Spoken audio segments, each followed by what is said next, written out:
I'm mad as hell.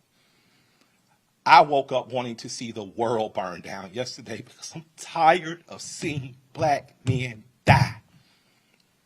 He casually put his knee on a human being's neck for 9 minutes as he died like a zebra in the clutch of a lion's jaw.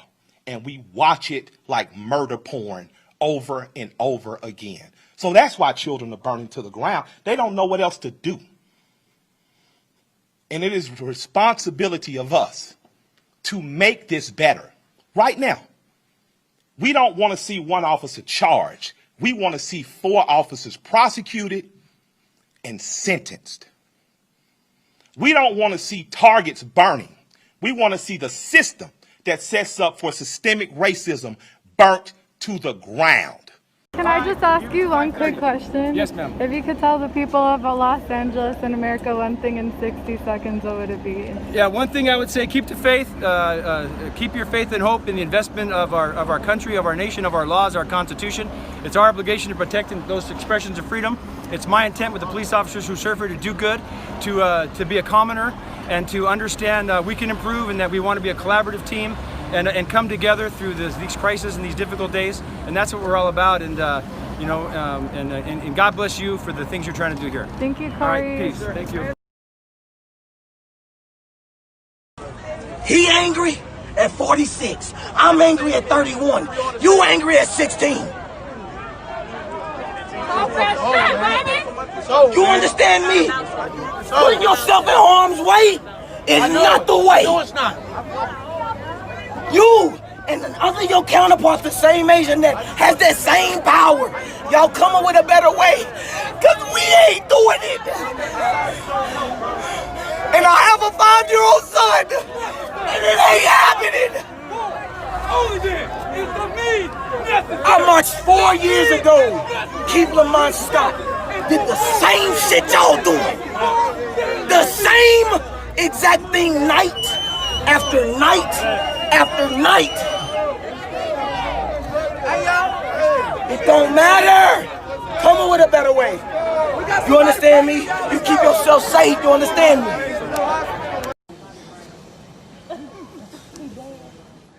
You have the right to remain silent. Anything you do or say will not matter at this point because your skin color has already confessed to the crime. You have the right to an attorney who will try his hardest to see that justice is served in a jury of our peers, aka our attorneys, who will have him outmatched 12-1. If you cannot afford an attorney, he won't be appointed to you free of charge because he's also on our payroll. Do you understand these rights as they have been read to you? Whoa, whoa, whoa, whoa, whoa. I see you reaching for your 9mm wallet. I see you reaching for your .38 caliber inhaler. Don't move. Stop breathing. You're puffing up your chest. I feel threatened. Is that a weapon? Lay down. No. Face down. No. Face ground. Pow. Oops. I did it again. I'm a pop star. No. I'm a pop star. No. I'm a cop.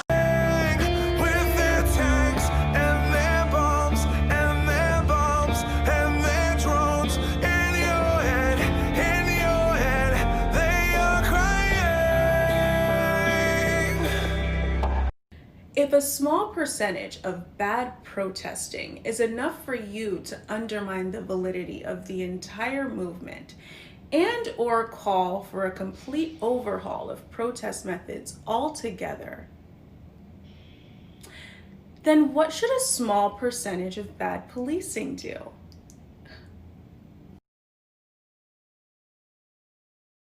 The president of law and order, as he now calls himself, which is how he pronounced himself, and then he claimed a power he doesn't really have. He can't send the military into every state. That's not law and order. What the president doesn't seem to know or care is that the vast majority of those protesting, they too are calling for law and order. A black man killed with 4 officers holding him down, a knee to the neck, for more than 8 minutes, nearly 3 minutes of which he was no longer conscious for. That's not law and order. That's murder. Stopping and frisking a young black man simply because he's a young black man, that's not law and order. The killing of George Floyd, Eric Garner, the torture of Abner Louima, that's not law and order.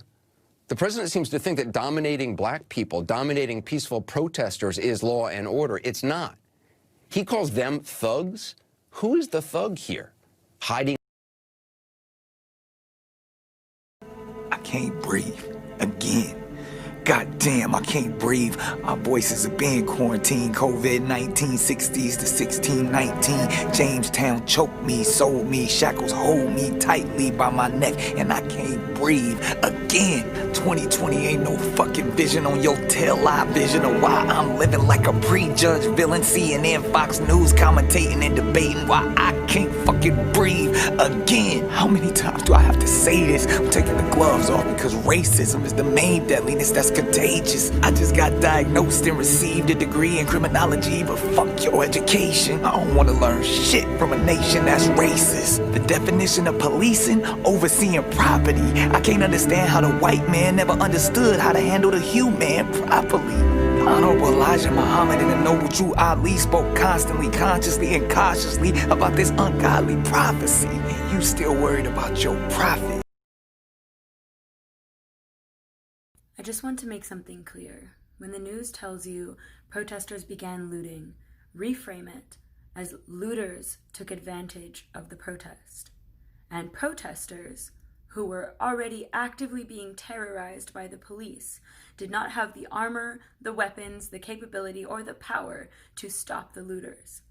Every city I've been to, 2 different cities, 2 different police forces, looters started breaking windows and protesters banded together in front of those stores to stop them while the police were still gassing us.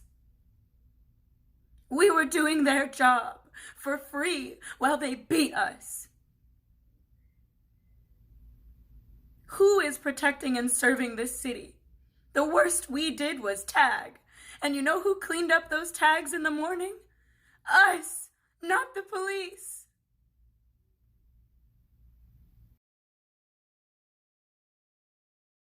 Ooh, I know something. Ooh, Trump gonna be mad. What just happened? So David Esper, defense secretary, Donald Trump's defense secretary, just went on TV and said this. The option to use active duty forces in a law enforcement role should only be used as a matter of last resort, and only in the most urgent and dire of situations. We are not in one of those situations now. I do not support invoking the Insurrection Act. Your own defense secretary just said that you were wrong. A friend of mine on Facebook found the words that I've been lacking. You know what? I'm against looting and violence. I'm against riots. But you know what else? I've never watched my son die on video because his skin is white. So guess what? I have no authority to say anything here. I've watched white frat boys destroy property because their sports team won or lost. I've watched grown-ass men strapped as if going to war protest because they can't get their hair cut. I've watched those same men scream in police officers' faces. I've watched black men murdered on video like it's some damn reality TV show. I've watched a white man chase a young black man down and shoot him in cold blood.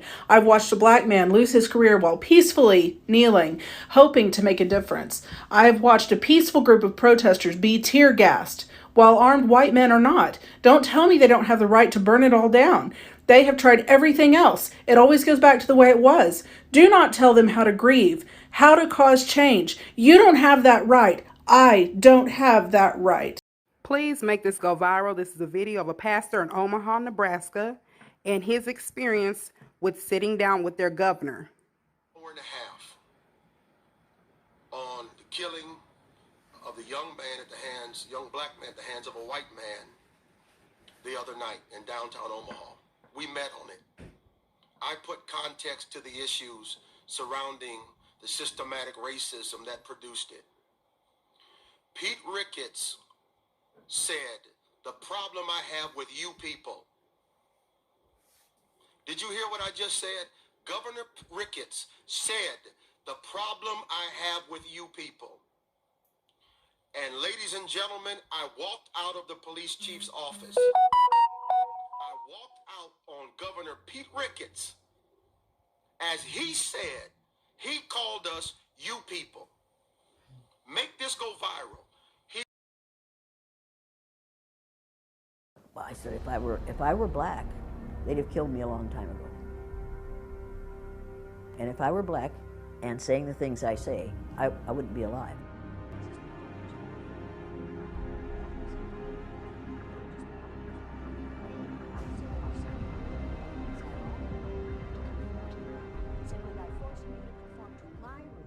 My students become what I told them they were. I watched little wonderful brown-eyed white people become vicious, ugly, nasty, discriminating, domineering people in the space of 15 minutes. I watched brilliant little blue-eyed white Christian children become timid and frightened and angry and unable to learn in the space of 15 minutes. If you do that with a whole group of people for a lifetime, you change them psychologically. We are all the race of Adam. There is less than a 0.2% genetic difference between any of us in this regard. In fact, we're not even different colors. Amen. Technically, from a genetic perspective, from a biochemistry perspective, we're all actually the same color. Our color comes from our melanin. We've all got melanin, just to differing degrees. So it's not that some of us are, this color, some of us are that color, no, we're just different shades of the same color. Some of us just have more melanin than others, and I want you to listen to me on this. Listen to me. Just because you don't have as much melanin as I do, don't you dare think God doesn't love you as much as he loves me, because he gave me more.